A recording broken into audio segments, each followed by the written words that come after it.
예, 여러분 반갑습니다.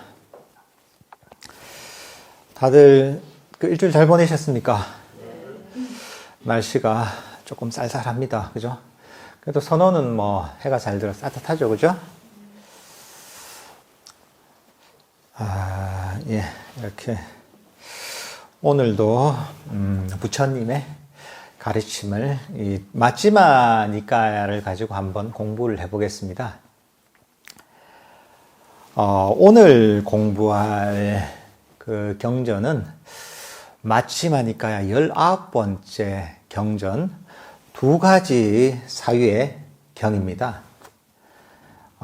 두 가지 사유에 관한 이런 그 가르침인데 제가 잠깐 한번 읽어보고 설명을 하면서 진행을 하도록 하겠습니다. 이와 같이 나는 들었다. 한때 세존께서는 사와티에서 제따숲의 아나타 핀디카 원님에 머무셨다. 거기서 세존께서는 비구들이여라고 비구들을 부르셨다. 세존이시여 라고 비구들은 세존께 응답했다. 세존께서는 이렇게 말씀하셨다. 비구들이여, 내가 전에 바른 깨달음을 성취하지 못한 아직 보살이었을 적에 이런 생각이 들었다. 나는 사유를 둘로 나누어 머물리라 라고. 비구들이여, 그런 나는 감각적 욕망과 관련된 사유와 악의와 관련된 사유와 해코지와 관련된 사유를 하나의 부분으로 만들었다. 출리와 관련된 사유와 악이 없음과 관련된 사유와 해코지 하지 않음과 관련된 사유를 또 하나의 부분으로 만들었다. 이 경전은 부처님께서 기원정사 제타와나에 계실 때 이 법문을 하셨습니다. 여기서 하시는 얘기가 뭐냐면 부처님께서 이 깨달음을 이루지 못한 보살이었을 때, 그러니까 석가모니 부처님께서 깨달음을 이루지 못한 상태일 때를 보살, 보디사트바라고 합니다. 우리 요즘 쓰이는 보살의 어떤 개념하고는 상당히 다릅니다. 원래 부처님 당시에 쓰였던 보살의 용례는 석가모니 부처님께서 깨달음을 이루시기 전에 수행자인 시절에 그때를 보살이라고 불렀던 거예요. 지금 쓰이는 어떤 용례하고 많이 다르죠, 그죠? 이때 이제 사유를 둘로 나눴다 했습니다. 여기 사유가 원래 빨리어가 보면 윗닦가라고 하는데 사실 여기서 나오는 사유는 팔정도의 두 번째가 뭐죠? 정견, 정사유 있죠? 그게 빨리어로 삼마 쌍카파라고 합니다.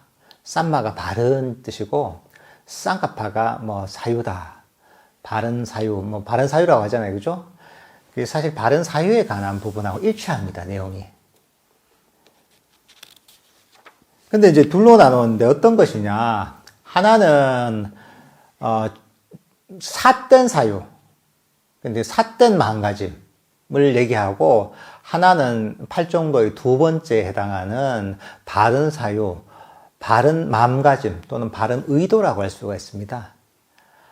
이 둘로 이제 나눠서 이제 이 깨달음에 이르기 전 수행자 시절에 이걸 나눴습니다.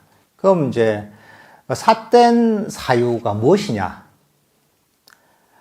감각적 욕망과 관련된 사유, 그 다음 악의와 관련된 사유, 해코지하는 것과 관련된 사유. 그러니까 이 삿된 사유에 해당하는 거죠, 그죠? 그러니까 감각적 욕망과 관련된 것. 감각적 욕망이 뭐죠? 뭔가 자꾸 원하는 거죠. 원하는 것을 즐기는 것. 기본적으로 감각적 욕망은 무언가를 원하는 겁니다. 물건을 원하고, 또는 어떤 즐거움을 원하고, 또는 지위를 원하고, 깨달음을 원하고, 뭐든지 어떤 원함이 있으면 사실은 이게 감각적인 욕망이라고 할 수가 있습니다.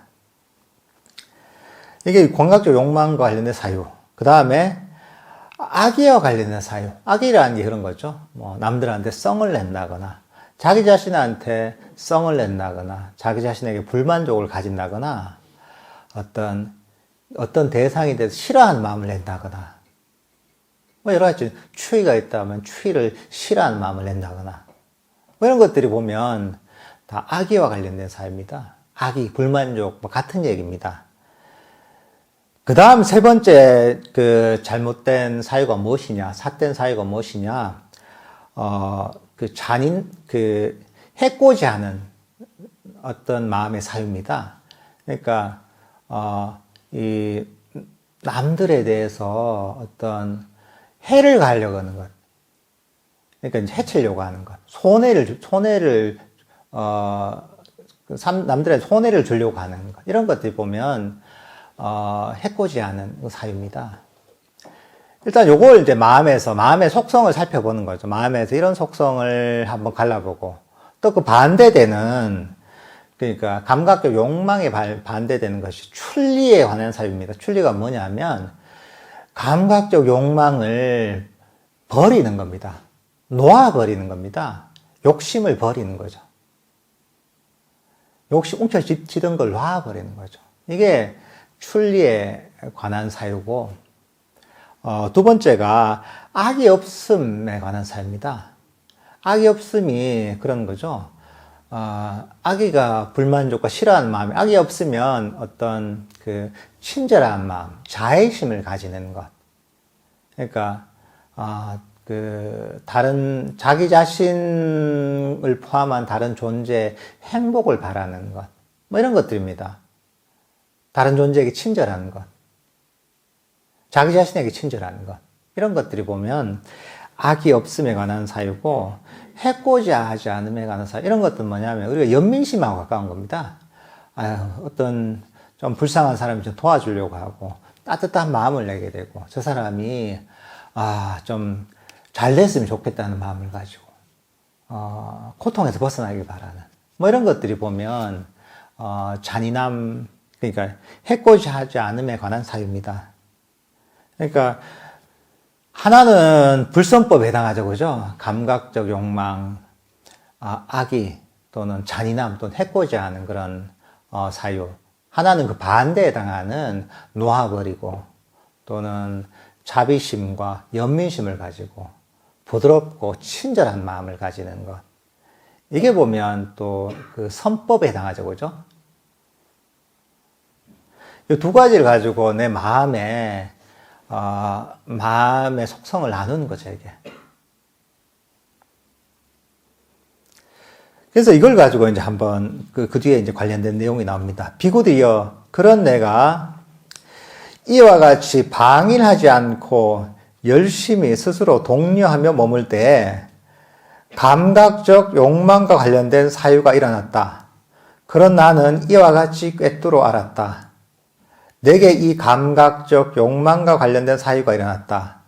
이것은 참으로 나 자신을 고통에 빠뜨리고 다른 사람을 고통에 빠뜨리고 둘 다를 고통에 빠뜨린다. 이것은 통찰지를 소멸시키고 곤혹스럽게 하고 열반에 이바지하지 못한다. 그러니까 여기 보면 방일하지 않고 열심히 스스로 노력하며 머물 때, 그러니까 수행을 열심히 한 거죠, 그죠? 열심히 부지런하게 정진을 할 때, 정진한다고 해서 우리가 그 해로운 번뇌들이 일어나지 않는 건 아니잖아요. 그럴 때 마음속에 감각적 욕망이 일어나는 걸 본 거죠. 그러니까 이제 불선법 중에서 그 삿된, 잘못된 사유 중에 감각적 욕망이 일어나는 걸 본 거죠. 근데 이 감각적 욕망이 일어나서 그 다음에 내 마음에서 어떤 결과가 일어나는가를 보니까 이게 바로 나에게 고통을 가져오고 또 남들에게도 고통을 가져오고 나와 나 모두에게 고통을 가져온다는 것을 깨달은 거죠, 이게.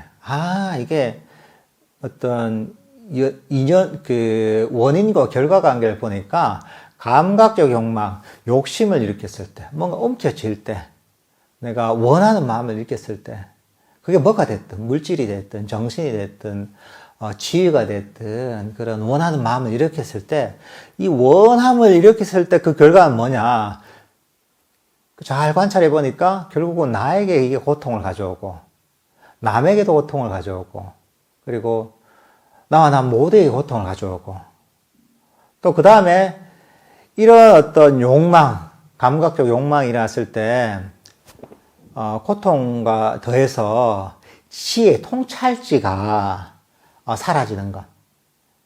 마음에 보면 아주 그 맑고 밝았던, 깨끗했던 마음이 어두워지고 무슨 안개가 찐 것처럼 뿌옇게 되면서 있는 그대로 실상을 보지 못하게 된 것들을 본인이 관찰할 수 있었던 거죠. 아, 이게 지혜가 어두워지는구나. 지혜가 사라지는구나. 이걸 알게 된 거죠. 그리고 곤혹스럽게 되고, 이게 바로 이렇게 하면 열반에서 멀어지는구나. 이것들을 관찰한 거죠. 이런 어떤 이 감각적 욕망이라는 것들이 일어났을 때 이것을 원인으로 해서 아주 전부 부정적인 고통과 또는 즉 고통이 일어나고 지혜가 사라지고, 그리고 깨달음에도 멀어진다는 것을 본인이 발견하신 거죠.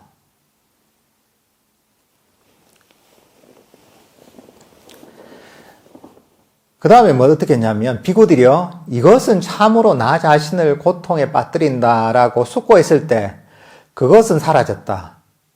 이것은 참으로 다른 사람을 고통에 빠뜨린다고 숙고했을 때 그것은 사라졌다. 이것은 둘 다를 고통에 빠뜨린다라고 숙고했을 때 그것은 사라졌다. 이것은 통찰지를 소멸시키고 곤혹스럽게 하고 열반에 이바지하지 못한다라고 숙고했을 때 그것은 사라졌다. 비구들이여, 그런 나는 감각적 욕망과 관련된 사유가 일어날 때마다 반드시 그것을 버렸고 제거했고 없앴다. 그러니까 이게 바로 아까도 얘기했다시피 감각적 욕망을 일으켰을 때, 원함을 일으켰을 때, 바로 이 고통이 나와 남에게 고통이 일어난다는 것들. 사람이 고통스러우니까 뭐냐면, 이 고통스러운 건 나를 괴롭히고 남을 괴롭히는 것인데 내가 왜 이 감각적 욕망을 일으켜 하는 일종의 깨달음이죠. 반조를 통한 깨달음이란 거죠. 그러니까 이제 감각적 욕망이 사라졌고, 그리고 이게 지혜를 지금 없애버리고 바로 열반에서 멀어지게 만든다라고, 이게 내가 깨닫고 나니까, 반조를 통해 깨닫고 나니까 감각적 욕망이라는 게, 욕망을 일으키는 것이 결국은 나에게 지혜를 끊는 것인데, 고통을 가져오는 것인데, 나를 열반에서 멀어지게 하는 것인데, 내가 왜 이걸 일으킬 필요가 있나? 일종의 이제 반조를 통한 깨달음이 일어난 거죠. 그러면서 감각적 욕망이 사라지는 거죠. 이게 어떻게 보면 윗바사나입니다. 우리 마음을 관찰해서, 이게 해로운 것이구나. 이걸 알게 된, 깨달은 거죠. 해로운 것이니까 내가 이걸 왜 이걸 잡아? 그럴 필요 없지. 이런 거죠. 내가 왜 나를 해치는 짓을 해? 나에게 손해되는 짓을 해? 하면서, 문득 일종의 이제 깨달음 같은 게 일어난 거죠. 궁극적인 깨달음은 아니지만, 마음이 번쩍한 거죠. 그러면서 감각적 욕망이 사라지는 거죠. 이게 사실은 윗바사나의 과정입니다. 이게.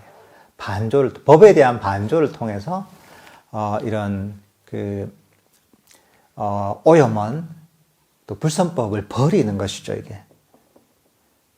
비구들여, 그런 나는 감각적 욕망과 관련된 사유가 일어날 때마다 반드시 그것을 버렸고, 제거했고, 없앴다.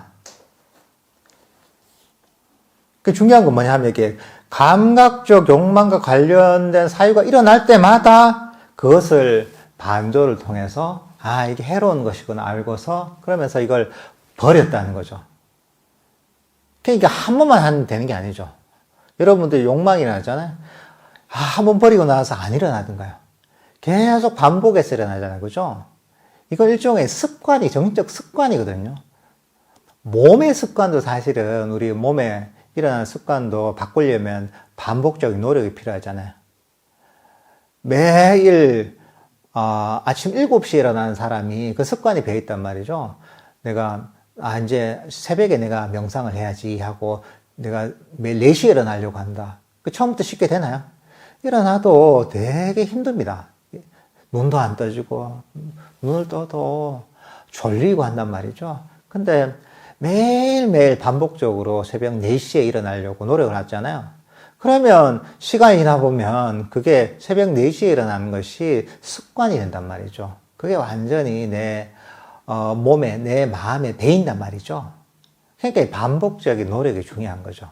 감각적 욕망을 버릴 때도 이렇게 반복적으로 계속 이게 감각적 욕망 일어날 때는 이것이 고통의 원인이고 결국은 나에게 치해를 끊는다라는 것을 가르치면서 이러면서 이것들 감각적 욕망을 버릴 수가 있는 것이죠.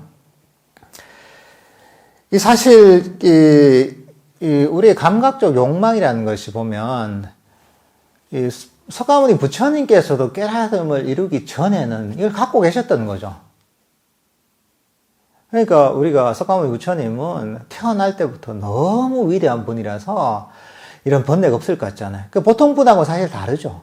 처음 날 때부터 굉장히 뛰어난 부분이 많았지만 아무리 뛰어난 설사 석가모니 부처님 같은 분이라도 깨달음의 수행을 통해서 바른 수행을 통해 깨달음에 이르기 전에는 이 감각적 욕망이 일어날 수밖에 없다는 거죠. 그러니까 이 부처님도 이렇게 뒤에 우리 불상으로 이렇게 이제 성스럽게 앉아 계신 것처럼 이렇게 완전하게 보이지만 처음부터 이런 모든 번뇌에서 벗어난 감각적 욕망에서 벗어난 완전한 분은 아니었던 거죠. 바른 수행을 통해서 바르게 실천해서 결국은 이런 번뇌와 오염원에서 벗어나서 완전한 깨달음이 이르신 거죠. 그러니까 이거는 개인적으로 뭐가 능력이 뛰어나고 집중력이 뛰어나고 머리가 엄청 좋다고 해서 특별히 더 잘 깨달을 수 있는 게 아닙니다. 이게 바르게 법을 배워서 그대로 실천을 하느냐 마느냐가 중요한 것이죠. 여러분들도 마찬가지죠. 부처님께서는 스스로 그 길을 찾았잖아요. 근데 우리는 어떻습니까? 부처님께서 이렇게 경전해서 가르치면서 다 그 길을 정확하게 제시해 주시잖아요. 그러니까 우리는 그 길을 귀를 기울여서 있는 그대로 잘 배우고 그대로 실천하면 부처님께서 가셨던 그런 깨달음의 길을 갈 수가 있다는 거죠. 그러니까 얼마나 이게 우리가 행운입니까, 이게. 그리고 여기서 보면 어떤 감각적 욕망을 버리잖아요. 버릴 때 보면 의지를 가지고 막 움켜쥐면 이렇게 버리지 않잖아요. 지혜로서 반주하는 거죠, 그죠? 번뇌를 버릴 때 우리는 지혜를 이용해야 되는 겁니다. 의지를 가지고 애를 써서 그런 게 아니라 우리 어떤 법의 지혜를 잘 활용해서 그렇게 하면서 이런 감각적 욕망 같은 우리에게 해로운 법들, 불선법들을 버리게 되는 거죠.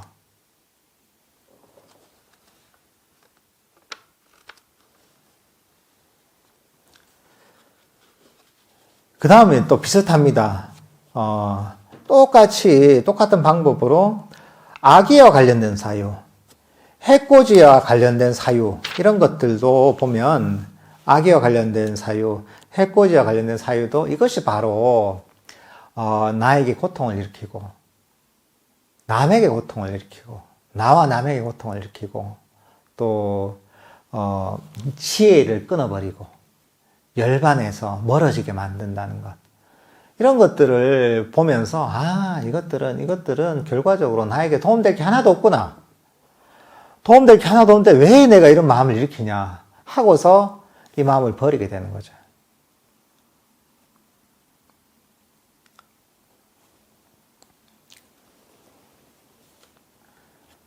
사실 우리가 이런 법에 대한 배움이 필요합니다. 이런 법에 대한 배움이 없다면 무엇이 나에게 해로운지, 무엇이 나에게 이익이 되는지를 모른단 말이죠. 그냥 일어나는 대로 그냥 생각하다 보면, 그러면 우리가 이런 괴로움에서 벗어날 길은 없는 것이죠, 이게. 법에 대한 이해가 너무 중요한 것이죠. 무엇이 이로운 법이고 무엇이 해로운 법인지, 어떤 생각과 어떤 마음가짐을 가져야지 나를 행복으로 이끄는 것이고, 어떤 생각과 어떤 마음가짐을 가져야지 이것이 나를 고통으로 이끄는가를 정확하게 알아야 되는 거죠.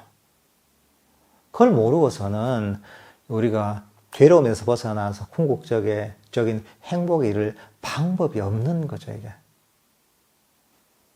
이 부처님 가르침 자체가 인과법이거든요. 그러니까 우리를 행복으로 이끄는 그런 원인이 있는 것이고, 우리 어떤 마음을 개발했을 때, 또 어떻게 보면 어떤 마음을 개발했을 때 이걸 우리를 괴로움에 이끄는 원인이 있단 말이죠. 원인이 되는 게 있단 말이죠.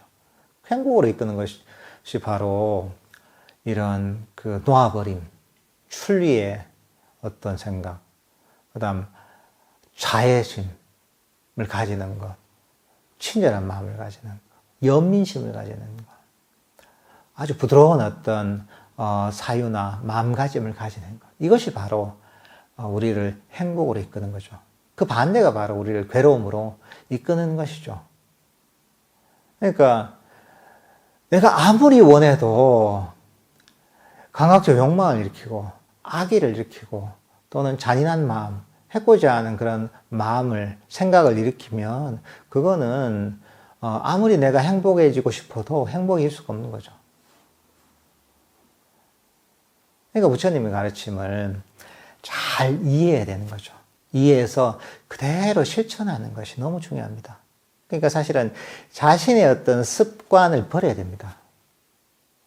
우리는 그냥 뭐 여러 가지 습관이 있습니다. 습관이 있는데 그 습관이 지배가 되는데 그 습관대로 살아나가다 보면 보통 중생처럼 사는 거죠. 근데 거기서 벗어나려면 부처님의 가르침을 듣고 새로운 정신적 습관을 형성해야 되는 겁니다. 그 다음 한번 읽어보겠습니다.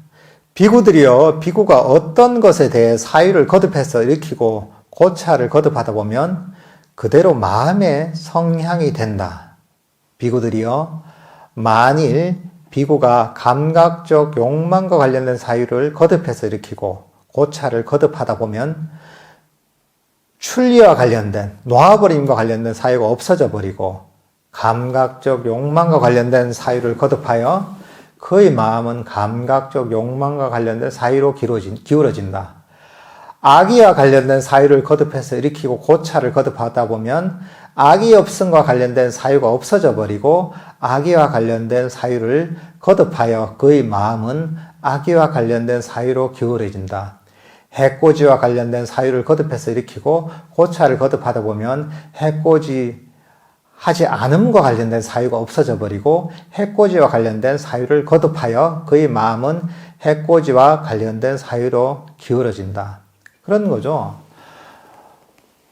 우리가 어떤 생각을 하냐에 따라서 만약에 감각적 욕망, 욕심을 계속 끊임없이 일으킨다.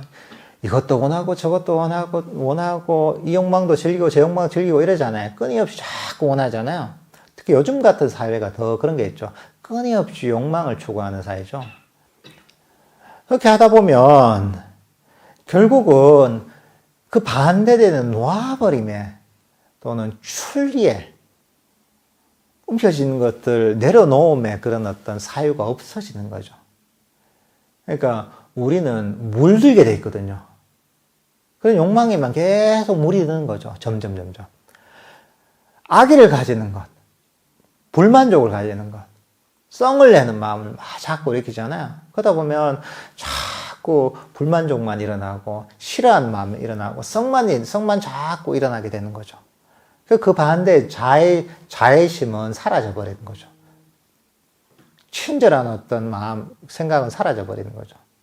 그 다음에 우리가 아주 잔인하고 남들에게 해를 끼치려는 마음을 일으키다 보면 남들에게 연민심을 가지는 것, 아주 부드러운 마음을 가지는 그런 생각이 사라져 버리는 거죠. 이제 근데 그게 점점 우리 마음을 지배하게 되는 겁니다, 이게. 여러분들이 그렇죠. 만약에 이제 허리가 꾸부정하게 이렇게 이제 내가 맨날 앉는다. 이러다 보면 시간이 지나다 보면 허리가 안 좋아져서 점점 허리에 문제가 생기면서 뭐 디스크가 걸린다거나 그죠? 어디 문제가 생기는 경우가 있잖아요, 그죠? 왜냐하면 이렇게 꾸부정하게 있는 자세를 오랫동안 했기 때문에 그러니까 그 허리에 문제가 생기는 거죠. 우리 마음도 마찬가지죠. 하나를 이런 어떤 감각적 욕망이나 이런 것들을 반복해서 계속 일으키잖아요, 이게. 그러면 그게 그 사람을 지배해 버리는 거죠. 이게 커지면 커질수록 고통은 더 커지는 거죠. 지혜는 더 없어지는 것이죠. 사실 우리는 어떤 생각의 패턴이 있습니다, 이게. 그게 전생에 갖고 온 경우도 있죠. 전생에서 갖고 와서 금생에 어떤 습관이 있단 말이죠. 습관이 있는데 그걸 그대로 놔두다 보면 그 습관이 굳어져 그냥 간단 말이죠. 때로는 우리가 그런 얘기 하잖아요. 그 부모님들도 자녀들 보고 좋은 친구를 사귀어야 된다. 그런 얘기 하잖아요. 그 정말 중요하거든요.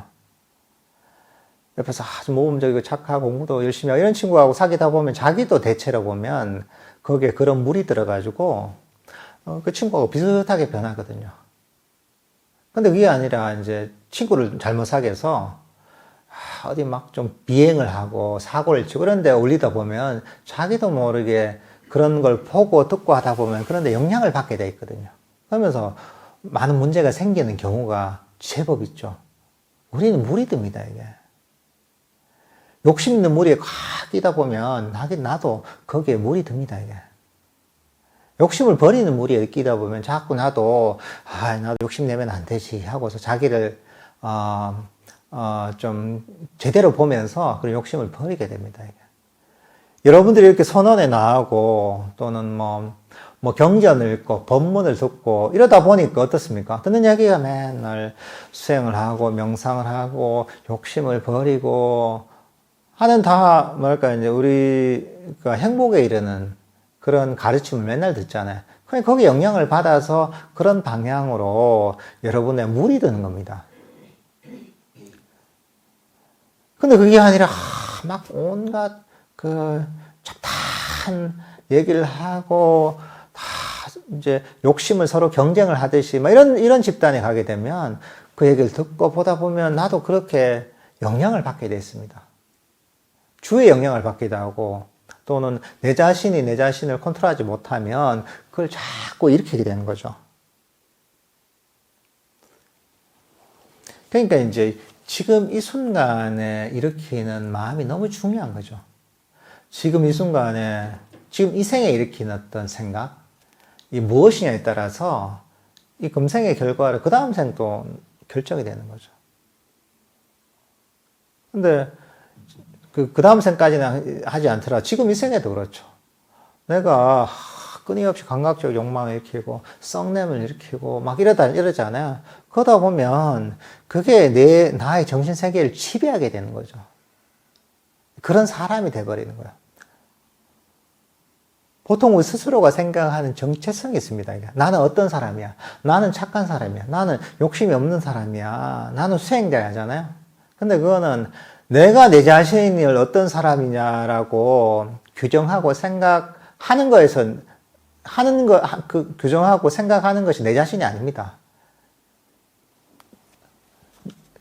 내 자신의 정체성, 실체는 뭐냐 하면 내가 어떤 마음가짐으로 어떤 생각으로 시간을 보내느냐에 따라서 그게 이제 그 사람인 겁니다. 어디에 가장 많은 마음을 쓰고 어디에 가장 많은 시간을 보내느냐. 여기에 따라 그 사람이 결정되는 겁니다. 그게 그 사람인 겁니다. 평소에 막 마음으로는 수행자 하지만 욕심을 많이 내고 성을 내고 이러잖아요. 그러면 거기에 시간을 많이 보내면 사실은 수행자라기보단 그냥 욕심이 많은 사람, 성을 많이 내는 사람, 또는 악의가 많은 사람인 거죠. 근데 그게 아니라 내가 부처님의 이런 가르침을 듣고서, 자기 마음을 잘 관찰하면서, 야, 감각적 욕망을 버리고, 욕심을 버리고, 성냄을 버리고, 자애심을 일으키는 시간을 많이 가지고, 연민심과 친절한 어떤 마음가짐, 생각을 일으키는 그런 시간을 많이 가지잖아요. 그럼 그 시간만큼 그 사람은 부처님의 어떤 바른 사유를 실천하는 그런 수행자가 되는 거죠. 자기 자신을 한번 돌아봐야 됩니다. 하루 저녁 때쯤 돼서 하루를 한번 돌아보세요. 내가 어디에 어떤 마음가짐으로 시간을 많이 보냈냐를 한번 보십시오. 그 시간이 비례하는 겁니다. 어떤 마음가짐으로 시간을 많이 보내냐에 따라 가장 많이 내가 시간을 많이 보내는 그런 어떤 마음 상태가 그게 내 자신인 겁니다, 이게. 그러니까 사실 부처님께서 얘기하는 그런 좋은 결과를 얻기 위해서는 이 감각적 욕망을 버리고 악의를 버리고 그리고 이런 해코지 않은 마음을 버리는 이런 어떤 마음을 개발해야 되는 거죠.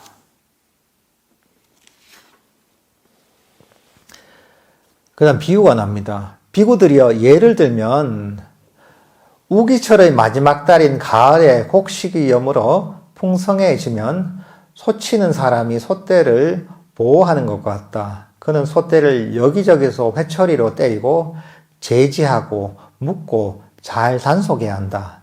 그것은 무슨 까닭인가? 비구들이여 그 소치는 사람은 그 때문에 매를 맞거나 구속되거나 몰수를 당하거나 비난을 받기 때문이다. 비구들이여 그와 같이 나는 해로운 법들의 재난과 비천함과 더러움을 보았고 유익한 법들의 출리와 공덕과 깨끗함을 보았다. 비유가 있습니다. 여기 보면 우기철이 끝나는 마지막 달에 보면 여기가 인도 같으면 곡식이 여물어서 이제 수확을 할 때가 된 거죠. 당시에도 소를 치잖아요. 근데 소를 잘 관사하지 않으면 소가 막 그런 어떤 들판으로 막 들어가서 지가 막 다 잘 여무는 곡식들을 먹고 다 망쳐버린단 말이죠. 그럼 어떻게 되겠어요? 난리가 나겠죠, 그죠? 지금 1년 동안 농사를 잘 지었는데 그것들 소가 들어가서 막 먹고 해집어 놓고 망쳐 놓으면 그러면 그게 막 잘못하면 감옥에 갈 수도 있는 것이고 농부한테 몰매를 맞을 수도 있는 것이고 얼마나 또 욕을 먹겠습니까, 이게. 그러니까 그것들, 특히나 곡식 있으면, 소들이 보면, 맛있는 냄새가 나잖아요. 그러니까 먹으려고 막 그쪽으로 간단 말이죠.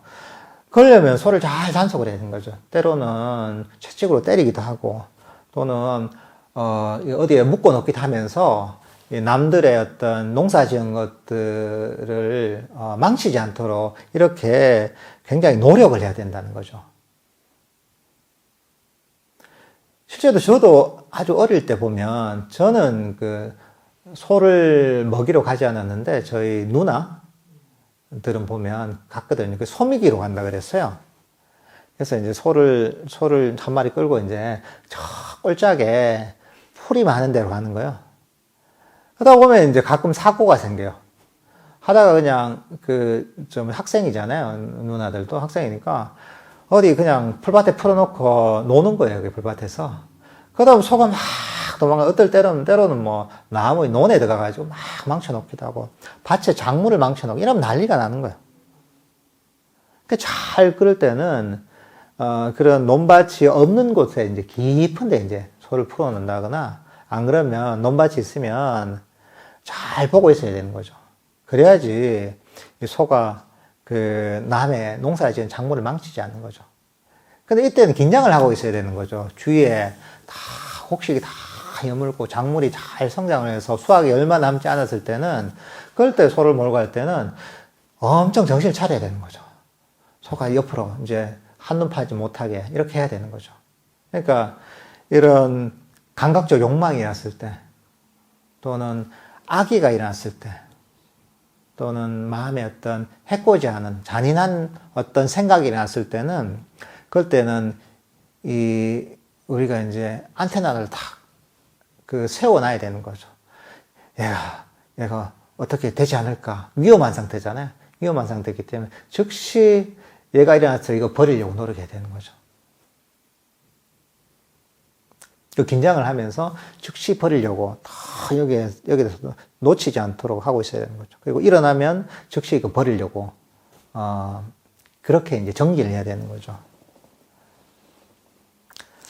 그 다음 그 반대입니다. 내가 이와 같이 방일하지 않고 열심히 스스로 독려하며 머물 때 출리와 관련된 사유가 일어났다. 그런 나는 이와 같이 꿰뚫어 알았다. 내게 이런 출리와 관련된 사유가 일어났다.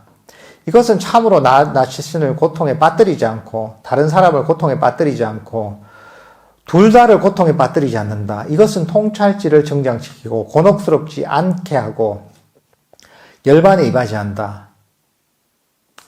그러니까 수행할 때 이때는 놓아버림의 마음 상태, 생각, 출리와 관련된 내려놓음의 어떤 생각이 일어났단 말이죠. 그런 마음 상태가 됐단 말이죠. 그러니까 이것들 보니까 이거는 나와 남을 괴롭게 하지 않는 것, 오히려 행복에 이르게 하는 것, 열반에 이르게 하는 것, 지혜를 키우는 것이구나 이렇게 이제 알게 되는 거죠. 비구디여 나는 온 밤 그것을 거듭 생각하고 거듭 고찰해도 그로 인한 어떤 두려움도 보지 못했다. 비구디여 나는 온 낮을 그것을 거듭 생각하고 거듭 고찰해도 그로 인한 어떤 두려움도 보지 못했다. 비구들이여 나는 낮과 밤을 온통 그것을 거듭 생각하고 거듭 고찰해도 그로 인한 어떤 두려움도 보지 못했다. 그러니까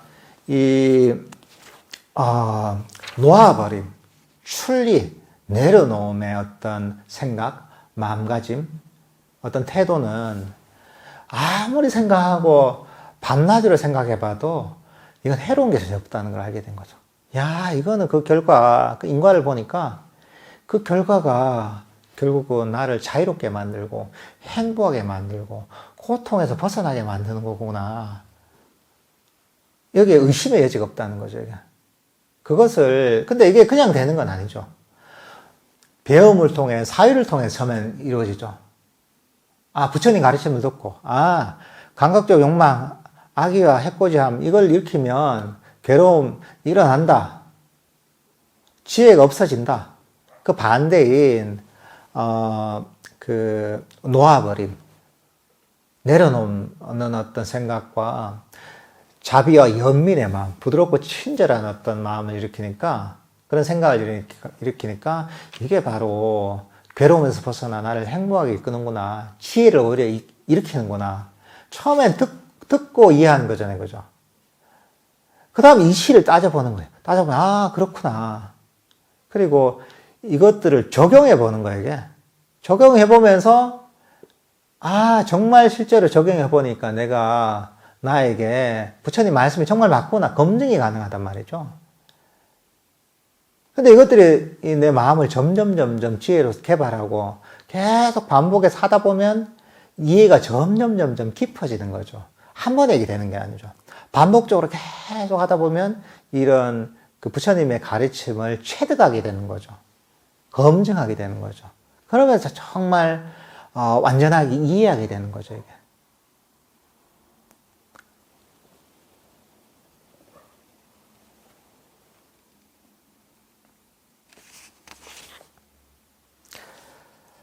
그러면 내가 너무 오래 생각하고 고찰하면 몸이 필요할 것이고, 몸이 필요하면 마음이 혼란스러울 것이고, 마음이 혼란스러우면 삼매에서 멀어질 것이라고 깨뚫어 알았다. 비구들이여, 그런 나는 안으로 마음을 확고하게 가라앉히고 통일하여 삼매에 들었다. 그것은 무슨 까닭인가? 나의 마음이 들뜨지 않게 하기 위해서였다.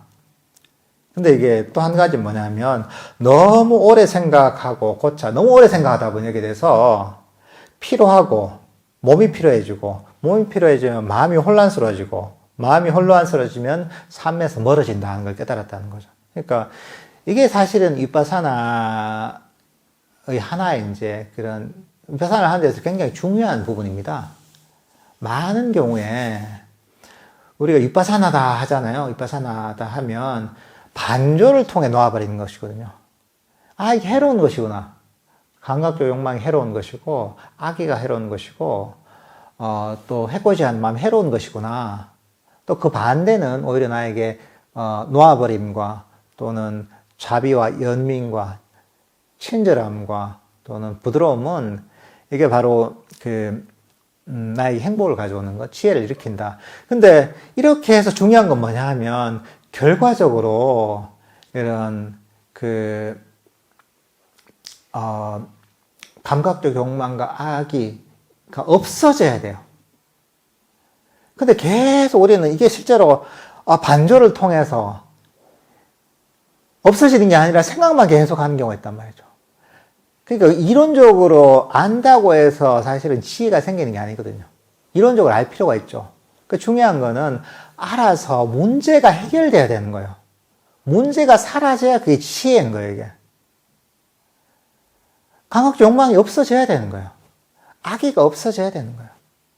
해코지 않은 어떤 잔인한 마음이 없어져야 되는 거예요, 이게. 근데 많은 경우에 경전을, 불교학자들 같으면 수십 번, 수백 번 읽는단 말이죠.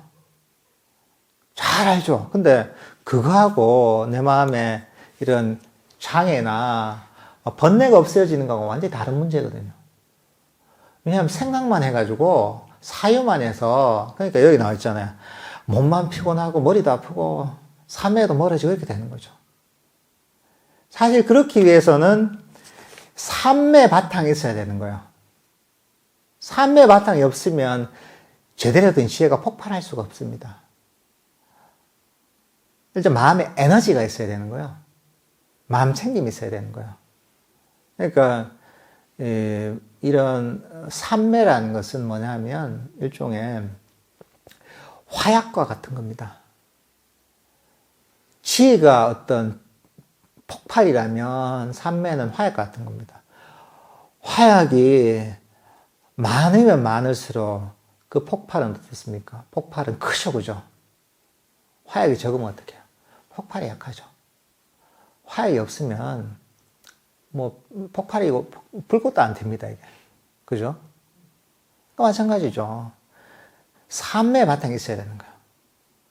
그래서 부처님 가르침도 계정해잖아요. 어떤 계를 지키고 삼매와 지혜를 개발해야 되는 겁니다. 그러니까 사막을 갖춰야 되는 거죠. 지혜와 삼매는 같이 가는 겁니다. 삼매가 바탕이 돼서 지혜를 증장시키고 지혜가 바탕이 돼서 또 삼매를 증장시키는 겁니다. 아까 지혜가 뭡니까? 지혜가 장애를 없애잖아요. 지혜가 이런 어떤 불선법을 없애잖아요. 감각적 욕망, 악의와 해코지 않은 생각. 삼매가 개발 안 된 이유가 뭡니까? 이 장애 때문에 그런 거예요. 번뇌 때문에, 오염원 때문에. 이거 없어지면 당연히 삼매가 개발되죠, 그죠? 지혜로서. 또 삼매가 개발돼서 마음이 강력해지잖아요. 고요하게 그대로 멈추잖아요. 그러니까 이제 그런 거와 같은 거죠. 어떤 호수가 있는데, 호수에 막 바람이 엄청 세게 불어서 물결이 엄청 세면 호수 밑에 뭐가 있는지 안 보이죠, 그죠? 번뇌가 많을 때가 그런 마음 상태입니다. 그냥 안 보이는 거예요, 이게. 근데 그게 아니라 바람이 완전히 멈춰서 물결이 전혀 없게 그렇게 되면 어떻게 됩니까? 호수 밑을 보면 호수 밑이 있는 그대로 보이잖아요. 삼매가 그런 겁니다. 있는 그대로 보게 하는, 마음이 그대로 멈추면 있는 그대로 보게 하는 힘이 생기는 겁니다. 그러면 이제 있는 그대로 보다 보면, 이거는 아까 얘기했던 지혜 있잖아요. 그대로 보이는 거죠. 야, 이건 해로운 것이구나. 감각적 욕망과 악의와 해코지 않은 생각은 해로운 것이고 나에게 해를 끼치는 것이구나. 있는 그대로 보기 때문에 쉽게 버릴 수 있는 거죠. 근데 그걸 있는 그대로 보지 못하면 버리기 힘들죠, 이게. 뭐가 있는지도 모르죠.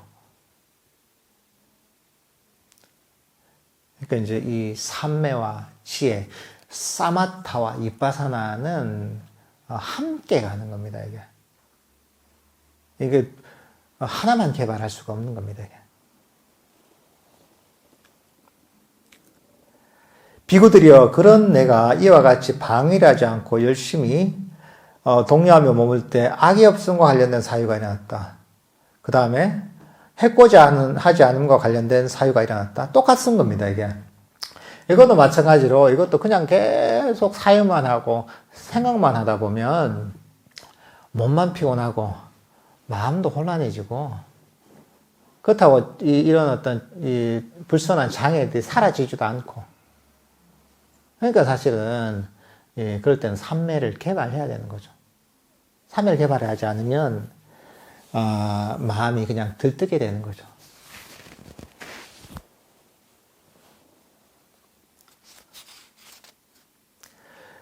비구들이여, 비구가 어떤 것에 대해서 사유를 거듭해서 일으키고 고찰을 거듭하다 보면 그대로 마음의 성향이 된다.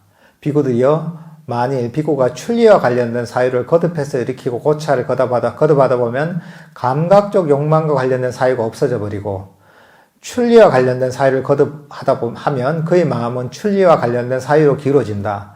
악이 없음과 관련된 사유를 거듭해서 일으키고 고찰을 하다 보면 악이와 관련된 사유가 없어져 버리고 악이 없음과 관련된 사유를 거듭하여 그의 마음은 악이 없음과 관련된 사유로 기울어진다. 해코지 하지 않음과 관련된 사유를 거듭해서 일으키고 고찰을 거듭하다 보면 해코지와 관련된 사유가 없어져 버리고 해코지 하지 않음과 관련된 사유를 거듭하여 그의 마음은 해코지 하지 않음과 관련된 사유로 기울어진다. 그러니까 아까 했던 얘기죠, 그죠? 출리, 놓아버린 이런 생각, 또는, 악이 없음, 자애의 어떤 생각, 또는 연민의 어떤 마음, 친절하고 어떤 부드러운 어떤 생각들을 놓아버리는, 내려놓는 생각들을 계속 하다 보면 그게 이걸 지배해버리는 거죠. 그 다음은 딴 게 다 사라져버리는 거죠. 밭에 농작물을 재배하잖아요. 농작물을 갖다 재배하다 보면 이게 잡초가 너무 고지잖아요. 너무 고지다 보면 나머지 농작물이 자라지 못해요. 그 농작물이 어느 정도 성장을 해서 커버리잖아요. 그러면 다른 잡초가 크기가 힘들어요. 벌써 농작물이 크게 커서 잡초가 햇빛도 잘 못 받고 또 영양소도 잘 섭취를 못해서 보면 그냥 웬만큼 놔둬도 이 농작물이 잘 성장할 수가 있거든요. 마찬가지입니다, 이게. 우리 마음에서도, 이런 그 선법에 해당하는, 바른 사유에 해당하는 어떤 이런 이 생각을 일으키다 보면 나머지 불선한 나를 해치는, 그런 이 사유들이 저절로 사라지게 되는 거죠, 이게. 사실 이런 것들이 너무 당연한 것처럼 여길 수도 있지만 사실은 내가 이 순간에 어떤 마음을 일으키냐에 따라서 나중에 마음 상태가 완전히 달라집니다, 이게. 왜냐하면 이 순간에 내가 이 선법을 일으키느냐, 이 순간에 불선법을 일으키느냐, 이 순간에 바른 사유를 하느냐 또는 삿된 사유를 하느냐에 따라서 뒤에 오는 그런 결과가 다른 거죠. 바른 사유를 익히면 이것을 통해서 점점 이 바른 사유의 영역이 커지는 것이고, 그러니까 나머지 번뇌의 힘이 약해지는 거죠. 그러면서 나는 바른 사유를 더 개발하기 더 쉬운 거죠, 이게. 근데 그 반대라면 이게 내가 제대로 마음 챙김을 유지하지 못하고, 그리고 내 마음을 관찰해서 마음을 잘 가르치지 못하면, 그러면 삿된 사유가 계속 커지면서 증장되면서, 나중에는 이 바른 사유를 일으키기가 더 힘들어지는 거죠, 이게.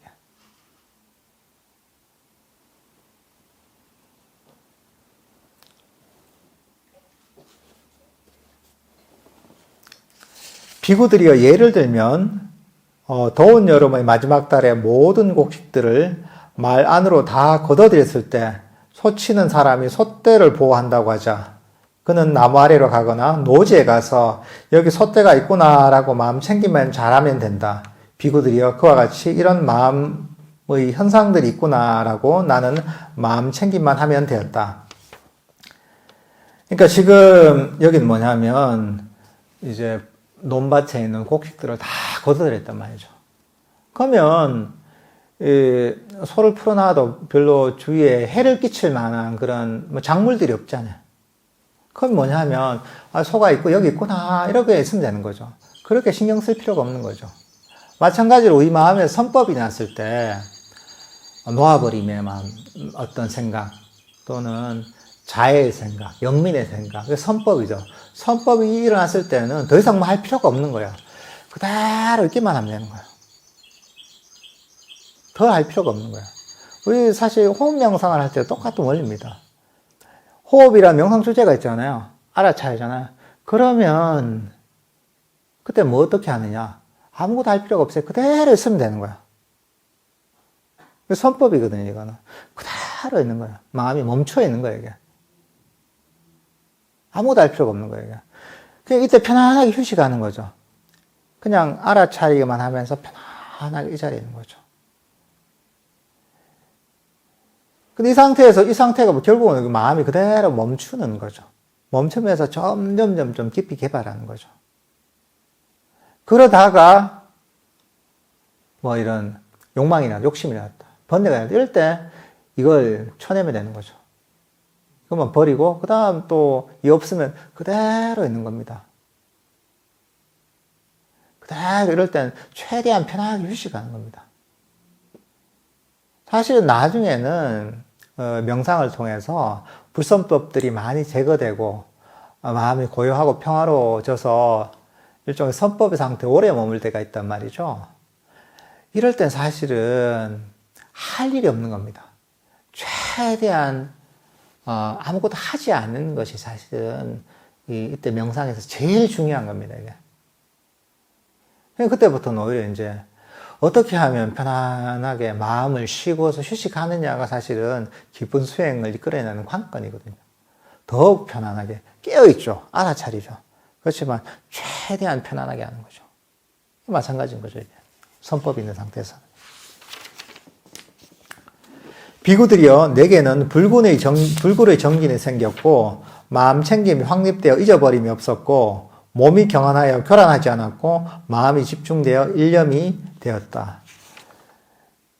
그러니까 지금 불선법 그 감각적 욕망과 악의와 해코지 않은 마음이 사라졌잖아요. 그 대신 놓아버림과 자비와 연민의 마음, 부드럽고 친절한 어떤 생각과 마음 상태가 나를 지배하게 됐단 말이죠. 장애가 없어졌잖아요. 장애가 없어지고 선법이 계속 증량되고 있잖아요. 그럼 그 결과로 그게 바로 정진력이 강해지는 겁니다. 정진이라는 게 애씀이 아닙니다. 사람들은 정진한다 하면 엄청 애쓰고 잡으려고 하고 이런다 생각하잖아요. 정진은 그게 아닙니다. 정진은 여기도 있지만 불선법을 버리고 선법을 개발하는 거, 선법의 상태에 머물 때 그게 바른 정진을 하는 겁니다. 그런 상태에 오래 머물 수 있을 때 정진력이 강해지는 겁니다. 그렇게 되면 마음 챙김이 강해지는 거죠. 마음이 이 자리에 멈춰 있을 때. 선법이 개발될 때 마음 챙김이 강해지는 겁니다. 그럼 어떻게 됩니까?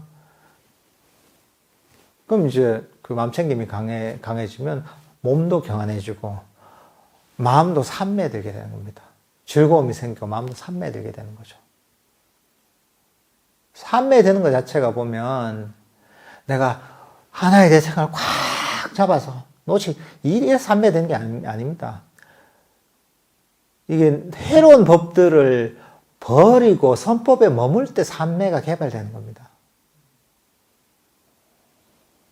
비구들이여 그런 나는 감각적 욕망을 떨쳐버리고 해로운 법들을 떨쳐버린 뒤 일으킨 생각과 지속적 고찰이 있고 떨쳐버리면서 생긴 희열과 행복이 있는 초선을 구족하여 머물렀다.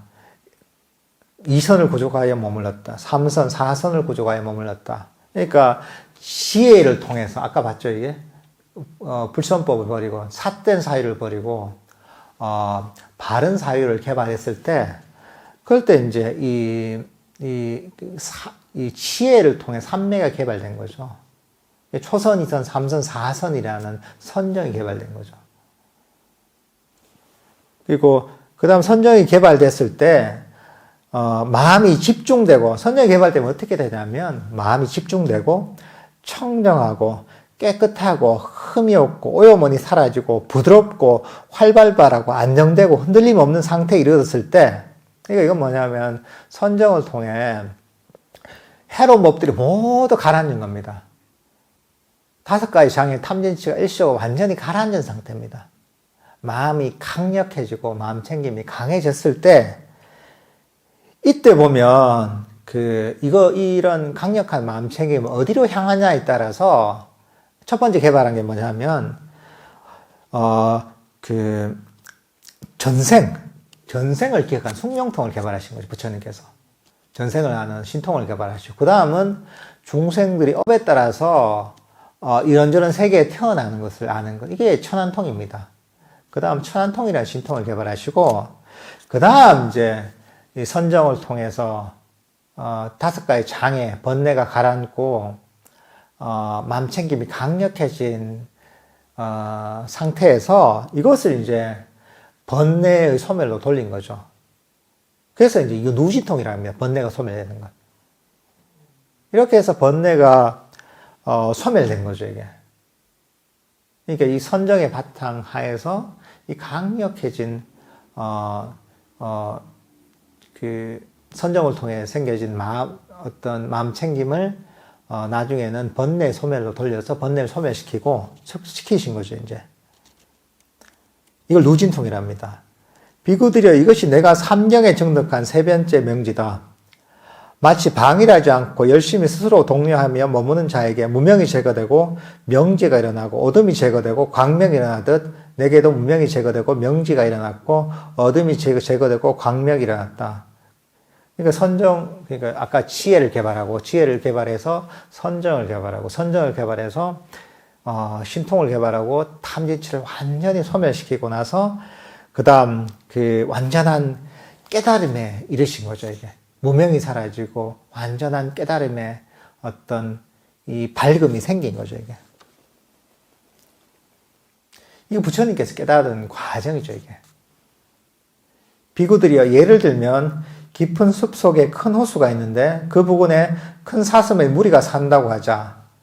그들의 이로움을 바라지 않고 복리를 바라지 않고 안전을 바라지 않는 어떤 사람이 나타나서 그 평화롭고 안전하고 기쁨을 주는 길을 막아버리고 나쁜 길을 열어 그들을 유인하기 위한 미끼를 놓아두고 꼭두각시를 설치하면 큰 사슴의 무리는 나중에 재난과 참화에 처하고 점점 줄게 될 것이다. 비구들이여, 그러나 그들의 이로움을 바라고 복리를 바라고 안전을 바라는 어떤 사람이 나타나서 그 평화롭고 안전하고 기쁨을 주는 길을 열고 나쁜 길을 막아버리면 그들을 유인하기 위한 미끼를 없애고 꼭두각시를 제거해버리면 큰 사슴의 무리는 나중에 번창하고 증가하여 아주 많아질 것이다. 비구들이여, 내가 이 비유를 설한 것은 뜻을 전달하기 위해서이다. 그 뜻은 이러하다. 숲속에 큰 호수가 있다는 것, 이것은 감각적 욕망을 얘기하는 거죠. 그리고 그 숲속에 있는 사슴의 무리는 보면 중생을 두고 한 얘기고, 그리고 이런 사슴의 무리들을 좀 해롭게 하기 위한 그런 존재는 마라, 불교에서 악마를 얘기하는 거죠. 그 마라, 불교의 악마는 어떻게 하느냐? 이 중생들 해롭게 하려고 하는 거죠.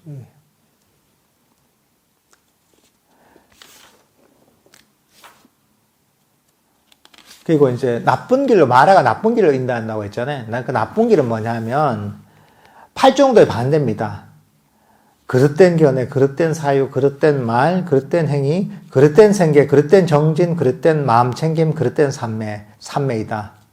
그러니까 이 나쁜 길로 인도한다는 것은 바로 잘못된, 그릇된 팔종도를 얘기하는 거죠. 바른 팔종도가 아니라.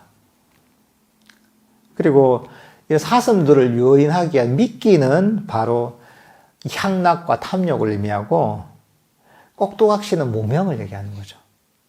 그러니까 이 사슴들을 유인하기 위한 미끼, 그것은 탐욕을 얘기하는 것이고, 그리고 꼭두각시 같은 걸 하나 만들어서 이것들이 진짜처럼 보이게 만들잖아요. 거기에 사슴이 속도로 가는 것, 이런 꼭두각시는 뭐냐면 바로 무명을 한다는 거죠. 그리고 이제 그 반대 사람이 있죠. 이런 그 사슴들의 이로움을 바라고 행복을 바라는, 안전을 바라는 사람은 바로 열의 아라한 정등각자를 두고 하는 말이다. 부처님을 얘기하는 거죠. 부처님께서는 이 중생들을 행복하게 안전하도록 만들기 위한 분이죠. 그리고 평화롭고 안전하고 기쁨을 주는 길은 팔정도를 두고 한 말이다. 바른 견해, 바른 사유, 바른 말, 바른 행위, 바른 생계, 바른 정진, 바른 마음 챙김, 바른 삼매이다. 그러니까 이 부처님께서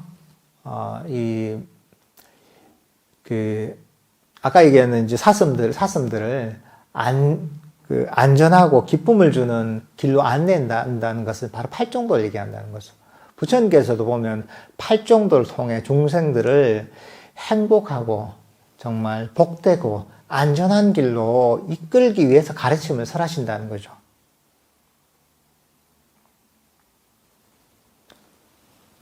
그리고 이런 어떤 부처님께서는 아까 이 사슴을 위험한 길로 유인했던 미끼와 꼭두각시를 제거한다는 거죠. 그건 뭐냐면 부처님께서는 이 중생들을 괴롭히는 탐욕과 또는 무명을 없애준다는 거죠. 비구들이 항상 제자들의 이익을 기원하며 제자들을 연민하는 스승이 마땅히 해야 할 바를 나는 연민으로 했다. 비구들이여 여기 나무밑이 있다. 여기 빈집이 있다. 명상을 하라. 비구들이여 방해를 하지 말라. 나중에 후회하지 말라. 이것이 그대들에게 주는 나의 간곡한 당부이다. 세존께서는 이와 같이 설하셨다. 비구들은 흡족한 마음으로 세존의 말씀을 크게 기뻐하였다. 그 부처님께서는 연민의 마음을 하신 거죠. 정말 그 중생들이 어리석어서 바른 견해가 없어서 그래서 이 고통을 받는 그런 현실을 보시고 참 안 됐구나 하면서 행복에 이르는 길을 가르쳐 주신 거죠. 그러니까 이걸 여기도 하시지만은 바르게 배워서 그대로 실천하면 괴로움에서 벗어나서 행복에 이를 것이고, 이걸 제대로 듣지 않고 들었더라도 실천을 하지 않으면 스스로 괴로움을 만들게 된다는 거죠. 그러니까 이제 나중에 죽을 때가 돼서 후회하지 말고, 몸이 아파서 수행할 수 없을 때 후회하지 말고 지금 열심히 정진하라 하시는 것이 바로 이 부처님의 말씀입니다. 그러니까 사실 한번 생각해 보면 이게 우리가 부처님의 가르침을 너무 절에 다니거나 불자인 분들은 너무 당연하게 받아들이지만 사실 세상에 이런 가르침이 없습니다. 제가 불교를 공부하면 공부할수록 놀라운 점이 뭐냐면 그런 중생들의 어떤 윤회의 고통을 받는단 말이죠. 자기 업에서.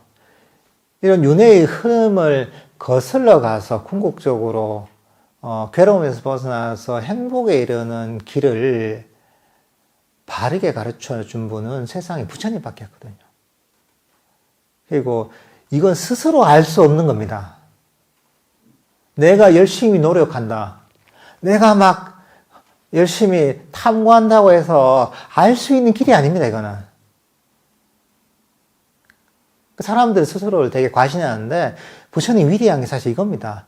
스스로는 절대 알 수 없는 겁니다. 아무리 뛰어난 사람도, 아무리 머리가 좋은 사람도, 노벨상을 받은 사람도, 아니면 무슨 대단한 사상가나 철학가도 절대 스스로 알 수가 없습니다.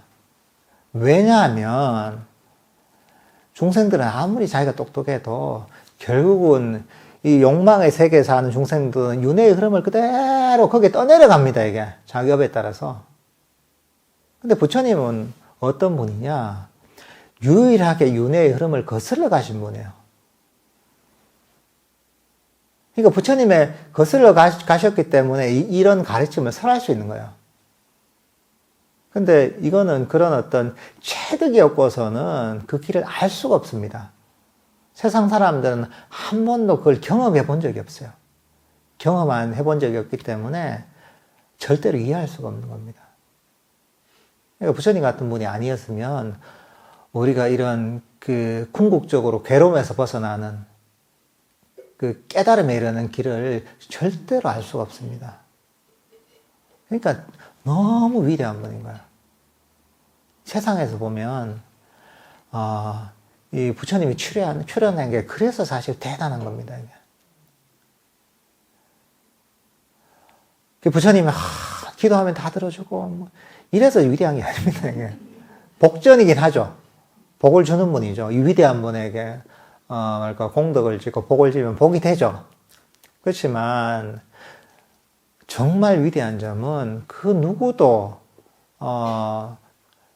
제시한 적이 없는 그런 궁극적으로 괴로움에서 벗어나는 그런 방법을, 그 길을 열어주신 분이기 때문에 정말 위대하신 겁니다. 이게. 네, 그럼 오늘 두 가지 사유의 경은 이 정도로 끝내도록 하겠습니다.